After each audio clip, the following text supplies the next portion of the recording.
हाँ, तो बच्चों आइए आज हम पढ़ते हैं past tense. So in past tense very first of all we are going to take simple past tense. Simple past tense और present indefinite tense are the same thing. तो सिंपल पास्ट टेंस के अंदर हम सीखते हैं use of verbs second form. इसके अंदर हम अफर्मेटिव में वर्ब के सेकंड फॉर्म का यूज़ करते हैं। और अगर है नेगेटिव काइंड ऑफ सेंटेंस जिसके अंदर नॉट का यूज़ होता है तो उसके अंदर हम लगाते हैं डिड नॉट प्लस वर्ब की फर्स्ट फॉर्म, अगर नेगेटिव या इंटेरोगेटिव सेंटेंस है। तो वेरी फर्स्ट यूज़ जो सिंपल पास्ट टेंस का हम कर रहे हैं यहाँ पे, वो है to indicate an action completed in the past. Generally, adverbs or adverb phrases of past time are used in the past simple tense. कोई ऐसा एक्शन जो कि पास्ट के अंदर हुआ था और उसके अंदर जो है एडवर्ब ऑफ पास्ट टाइम दे रखा है। एडवर्ब ऑफ पास्ट का मतलब होता है यस्टरडे दे रखा है, एगो दे रखा है, बिफोर दे रखा है, कुछ इस तरह से। एग्जाम्पल आप देखिए, the streamer said yesterday. Steamer said yesterday, ये जो स्टीमर बोट है वो कल जो है चली थी। यहाँ आप ये देख रहे हो कि यस्टरडे जो है एडवर्ब ऑफ पास्ट टाइम है और यहाँ हमने वर्ब की सेकंड फॉर्म का यूज़ कर दिया। और बी सेंटेंस के अंदर आप देखिए, he went home some time back, वो कुछ समय पहले घर गया था।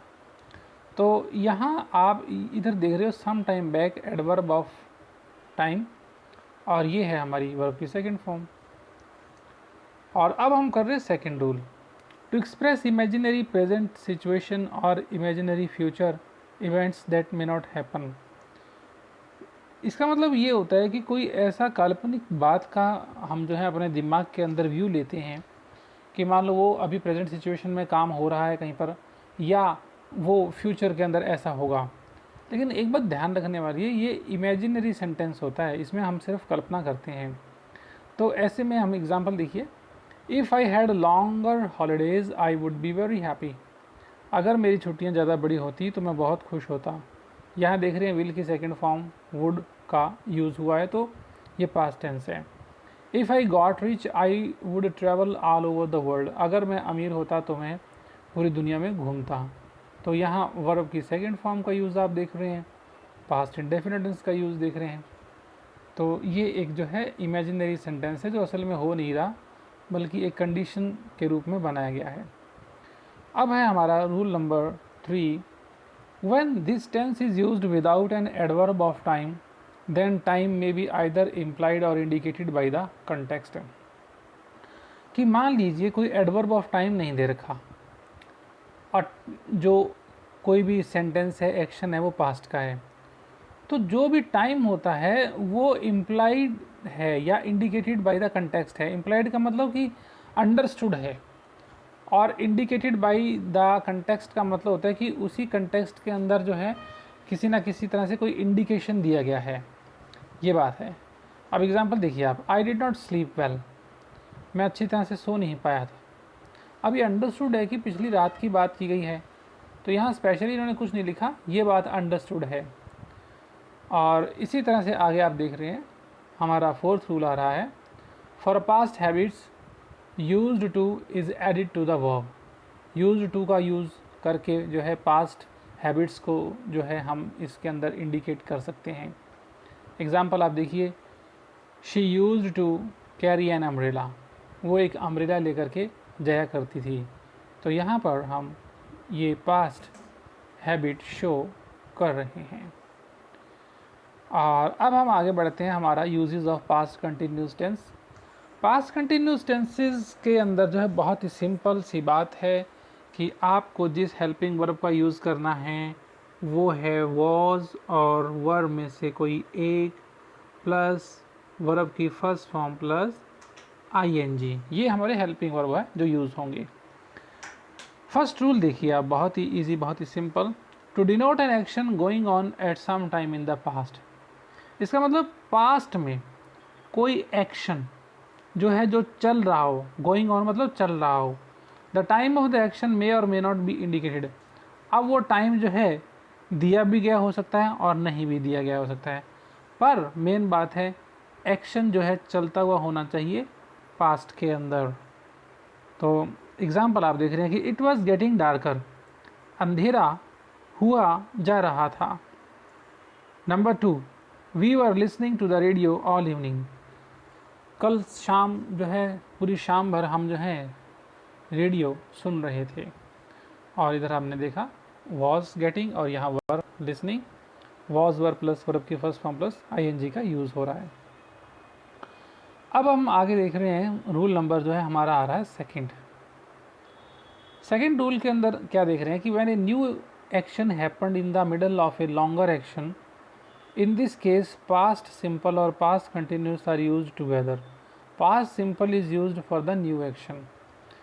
तो अब मान लो कहते हैं कि कोई एक्शन पास्ट के अंदर लंबा एक्शन चल रहा हो और उसमें एक नया एक्शन उसके अंदर जुड़ जाता है, तो ऐसी सिचुएशन के अंदर क्या होता है, एक जगह तो पास्ट सिंपल यूज़ होगा और दूसरी जगह जो है पास्ट कंटिन्यूस यूज़ होगा।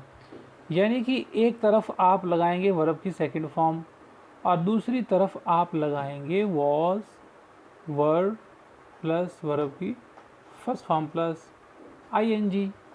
एग्जाम्पल बड़ा ही क्लियर आपके सामने ये जो है दिया हुआ है यहाँ पर, the light went out while I was reading, कि जिस दौरान मैं पढ़ रहा था। अब ये काम जो है लंबा चला रहा था तो उस समय लाइट चली गई। लाइट का जाना जो है दूसरा एक्शन है, यहाँ पर वर्ब की सेकंड फॉर्म है और यहाँ आप देख रहे हैं कि वॉज प्लस वर्ब की फर्स्ट फॉर्म प्लस आईएनजी का यूज़ हो रहा है। बहुत ही सिंपल, बहुत ही इजी। और थर्ड है for persistent habits in the past. Past के अंदर जो है लगातार चलने वाली आदत, परसिस्टेंट का मतलब लगातार चलने वाली, कॉन्टिन्यूस। जैसे शी वॉज ऑलवेज च्युइंगम, वो हमेशा जो है च्युइंगम जो है चबाती रहती थी। आप देख रहे हो कि आईएनजी है च्यू के साथ और वॉज वर्ब का यूज़ है। तो यहाँ हमारा फिनिश होता है पास्ट कॉन्टिन्यूस टेंस। और अब हमारे सामने आ रहा है uses of past perfect tense. तो बेटा पास्ट परफेक्ट टेंस के अंदर हमने क्या यूज़ करना है, हमारा हेल्पिंग वर्ब होगा only one had plus verb की जो है थर्ड फॉर्म। तो यही हमने सीखना है कि हैड प्लस वर्ब की थर्ड फॉर्म कहाँ को लगानी है। क्या रूल है इसके अंदर, when two actions happened in the past, जब पास्ट में दो एक्शन हो, in this case it is necessary to show which action happened earlier than the other.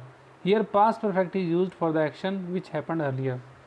तो बेटा यहाँ पर बात बताई गई है, मान लो कि आपके पास्ट में दो एक्शन हुए, जो काम पहले पूरा हुआ हो, फर्स्ट नंबर पर पूरा हुआ काम है, उसमें आप लगाएंगे हैड प्लस वर्ब की थर्ड फॉर्म, और जो बाद में पूरा काम होता है उसमें आप लगाते हैं वर्ब की सेकंड फॉर्म। बड़ा ही सिंपल एग्जाम्पल देखिए आप, बहुत ही सिंपल सा एग्जाम्पल यहाँ पे दे रखा है। पहला एग्जाम्पल देखो, when I reached the station the train had started. जब मैं स्टेशन पहुँचा तो गाड़ी स्टार्ट हो चुकी थी। तो गाड़ी पहले स्टार्ट हुई थी, इसलिए आप देख रहे हो हैड प्लस वर्ब की थर्ड फॉर्म। स्टेशन जो है वो बाद में पहुंचा था, इसलिए वर्ब की सेकंड फॉर्म।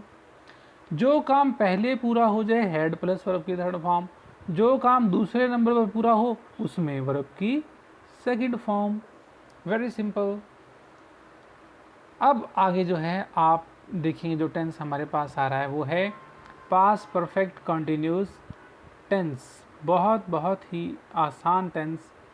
इसके अंदर आपको जो हेल्पिंग वर्ब लगाना सीखना है वो है had plus been plus verb की फर्स्ट फॉर्म प्लस आईएनजी और प्लस फॉर और सिंस में से कोई एक। याद रखना हैड बीन वर्ब की first form plus ING for या सिंस में से एक। तो एक ही रूल इसके अंदर जो है सबसे फेमस बनता है और वही रूल सभी कवर करता है। तो रूल कुछ इस तरह से है, N An action that began before a certain point of time in the past and was continuing at the given point of time in the sentence. A time expression like since last year for the last few days is generally put after perfect continuous tense. इसका मतलब ये है कि आपका कोई भी action past में शुरू हुआ था और वो जो है उसके अंदर कंटिन्यू था वो एक्शन, और वो एक्शन जो है एक पर्टिकुलर टाइम तक जो है चलता रहा और वो फिर पूरी तरह से फिनिश हुआ. एग्जाम्पल देखिए आप. At that time he had been writing a novel for 2 months. At that time, उस समय जो है वो 2 महीनों से नावल लिख रहा था.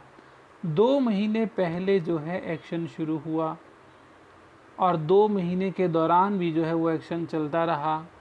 उसके बाद भी जो है उसके कंटिन्यू रहने की हमें उम्मीद लगती है. तो ऐसे टेंस के अंदर हम यूज़ करते हैं had plus been plus verb की फर्स्ट फॉर्म प्लस ING, और यही हमने यूज़ करना है. Thank you so much. Good bye. ये था हमारा tense, past perfect continuous tense, और इस तरह से हमारा जो पूरी तरह से पास्ट की फैमिली थी वो फिनिश हुई. Good bye.